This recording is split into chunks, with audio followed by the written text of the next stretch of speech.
নিশিরাইতে আইসা দেখি বাড়িতে জাগিয়া রয়েছে মাই বসিয়া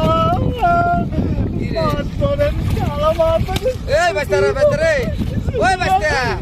এই শালা কুত্তাতে পাগল হইছে এই যে পাগল ববের পাগল ওই কি হইছে এনে কি কারণ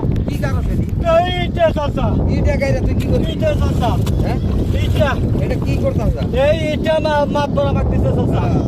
মাপ করতেছে হ্যাঁ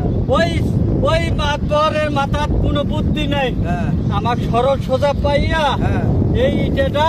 আমাকে দিছে যে তুই পানির মধ্যে চুপাইয়া হ্যাঁ। নরম করবি হ্যাঁ। নরম না করা পর্যন্ত তোর ভাত নাই হ্যাঁ ওই মাতবর আমার সব শেষ করে দিছে আজকে 2 সপ্তাহ ধরে খাইতে দেয় না আর তুই এই দুইয়া নরম করবি ও তোরে কি এই বুদ্ধি মাত করে দিছে মাত বলে দিছে আরে তোরে তো এটা খাড়াইবার লাগা বুদ্ধি আমি দিছে 3 মাস ধরে তো ভিজাইতাছি এই নরম হয় তোর না তোর জীবনটা পার করবি হুমন্দির গুলা আরে হুমন্দির গুলা হন তোর জীবনটা পার করবি তারপরে তুই এই ইট ভিজাই তারবি আমি তো জানি না ইট তো নরম হইব না নরম আমি তো জানি না তাহলে তুই জানোস কি হ্যাঁ জানোস কি এই হারাল